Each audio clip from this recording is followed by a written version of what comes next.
أهلا بيكم في شرحنا لموضوع بيهم ناس كتير جدا. كتير مننا رغم النجاح والإنجازات اللي بيحققها بيحس من جواه إنه مخادع أو إن النجاح ده ما يستهلوش، صح؟ الإحساس ده بصراحة متعب ومرهق لأبعد الحدود، والغريب إنه منتشر وسط ناس طموحة وناجحة جدا. في تحليلنا للمصادر النهاردة هنغوص أكتر في فخ المقارنة ونفهم إيه الحكاية بالضبط، والأهم إزاي نقدر نتغلب عليها بأدوات عملية. طيب، السؤال اللي بيطرح نفسه هنا، ليه الأشخاص الناجحين جدا دايما بيشكوا في قيمتهم؟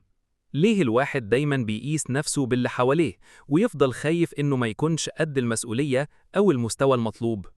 الإجابة ببساطة بتكمن في ظاهرة نفسية قوية جدا بتلعب في أفكارنا طول الوقت.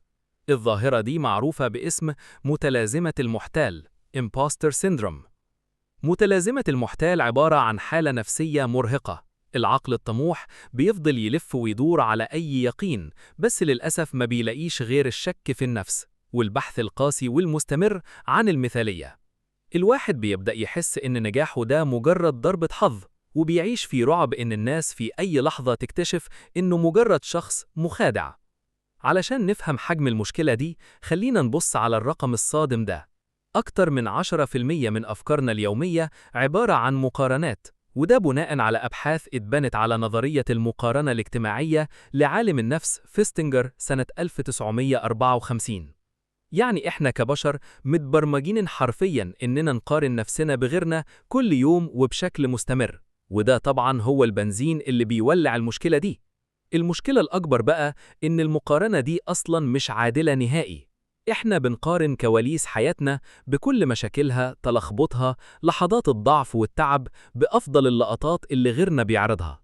حياة الناس على السوشيال ميديا بتبقى عبارة عن صور متفلترة بتلمع وتبان مثالية، بس في الحقيقة هي مضللة جدا وما بتعكسش الواقع اللي ورا الشاشات. وعشان كده مقولة تيودور روزفلت الشهيرة بتلخص القصة كلها في جملة واحدة: المقارنة هي سارق الفرح. لما الواحد يسيب نفسه لدوامة المقارنة، هو مش بس بيضيع سعادته، ده كمان بيهز ثقته في نفسه تماما، وبيمسح بأستيكة قيمة الإنجازات الحقيقية اللي تعب وسهر علشان يحققها. ننتقل بقى للصراع الداخلي، المقارنة التصاعدية والكفاءة الذاتية. وده بيشرح بالضبط إيه اللي بيحصل جوانا لما نبص للناس اللي سبقانا بخطوات. هنا بنلاقي مفهوم أكاديمي مهم جدا ركزت عليه دراسات كتير، وهو الكفاءة الذاتية، يعني إيمان الشخص بقدرته على تحقيق أهدافه. الدراسات دي بتأكد إن الإيمان القوي بالقدرة الشخصية بيشتغل زي درع واقي بيحمينا من الإحباط والمشاعر السلبية اللي بتهجم علينا لما نقارن نفسنا بالناس اللي واصلين لمستويات أعلى مننا في أي مجال. بس المشكلة إن مخنا ساعات بيعمل فينا مقالب. دراسات من علم النفس بتوضح إن دماغنا بينحاز تلقائياً إنه يقارن مع القمة في كل مجال. نقارن لياقتنا بأكتر شخص رياضي على الكوكب، ونقارن طبخنا بأمهر شيف، ونقارن شغلنا بأفضل واحد في المجال. المقارنة الظالمة دي بتضمن 100% إحساس بالنقص والعجز، لأننا ببساطة حطينا أهداف غير واقعية تماماً. وهنا نيجي لأول خطوة عملية حقيقية: تقليل المؤثرات البصرية، الديتوكس الرقمي. المصادر بتقترح 3 خطوات واضحة جداً. نحدد المحفزات العاطفية، يعني الحسابات أو المحتوى اللي بيستفزنا وبيحسسنا بالنقص. من غير أي تردد نعمل كتم أو إلغاء متابعة لأي حساب بيزود القلق أو بيغذي متلازمة المحتال جوانا. ناخد فترات راحة مقصودة ومتعمدة من السوشيال ميديا. لازم نفتكر دايما إن إحنا اللي المفروض نتحكم في التكنولوجيا، مش هي اللي تتحكم فينا. كمان مهم نقلل تعرضنا لمحتوى الرفاهية المبالغ فيه، ونتجنب الأشخاص اللي دايما بيخلقوا جو منافسة مستمرة ومريضة. تقليل وقت الشاشة عموماً بيساعدنا نفصل نفسنا عن الصور المضللة دي، ونستعيد هويتنا الحقيقية وسلامنا النفسي. ننتقل بقى لإعادة التركيز على الإنجازات الشخصية.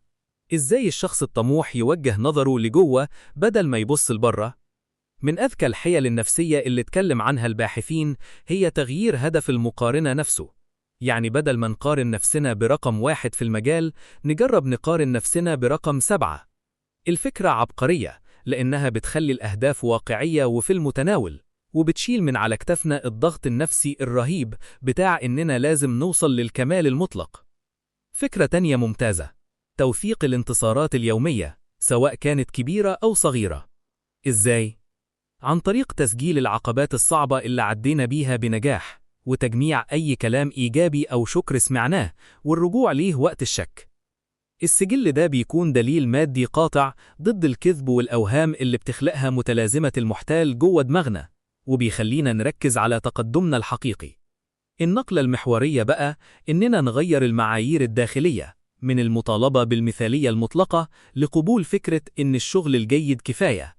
التغيير البسيط ده بيدينا مساحة طبيعية نتعلم ونغلط ونكبر من غير رعب مستمر من إننا نتفضح. ومن هنا نقدر نحول المقارنة لدافع إيجابي. إزاي نستفيد من نجاح اللي حوالينا بدل ما يكسرنا؟ المصادر بتنصحنا نفكك نجاح الآخرين بشكل منطقي. نتعامل مع نجاحهم كبيانات خام للدراسة. نطلب منهم ملاحظات عملية ومحددة. نتعلم أساليبهم وتقنياتهم. كده نجاحهم مش هيبقى تهديد، بالعكس هيبقى خريطة طريق جاهزة. الدراسات الأكاديمية بتأكد إن الأشخاص اللي بيستخدموا أسلوب الاقتراب في المقارنة، يعني يشوفوا نجاح غيرهم كنموذج للتعلم، تقييمهم لذاتهم بيتحسن بشكل ملحوظ، وأدائهم الفعلي بيزيد مع الوقت. ونوصل لأهم نقطة: السلام الداخلي وفك الارتباط بين تقدير الذات وأي مقارنة خارجية. في جملة مشهورة بين متسلقي الجبال بتقول: امشي في مسارك الخاص. حكمة عظيمة بتفكرنا إن كل إنسان ليه توقيته وموارده وقدراته مختلفة تماماً. مستحيل نقيس رحلتنا بسرعة أو خطوة حد تاني. التركيز كله لازم يكون على مسارنا إحنا وبس. ولبناء مناعة نفسية قوية ضد المقارنة السامة محتاجين عادات يومية زي ممارسة الامتنان، التعاطف مع النفس، إننا نكون المدرب والداعم لنفسنا مش الجلاد، اختيار شريك طموح داعم نكبر مع بعض. الخلاصة اللي بنأكد عليها: المنافسة العادلة الوحيدة في الدنيا هي إنك تقارن نفسك بالنسخة اللي كنت عليها امبارح. التطور المستمر هو المقياس الحقيقي والوحيد للنجاح، وهو اللي بيبني تقدير ذات حقيقي. ونختم بالسؤال القوي ده: بمن بنقارن نفسنا النهاردة؟ وهل المقارنة دي بتسرق فرحتنا وسلامنا النفسي؟ التفكير الصادق في السؤال ده ممكن يغير حاجات كتير. جه الوقت نسترد قيمتنا الحقيقية ونكسر فخ المقارنة ده للأبد. وما تنساش تدعمنا بلايك وسبسكرايب. بس كده.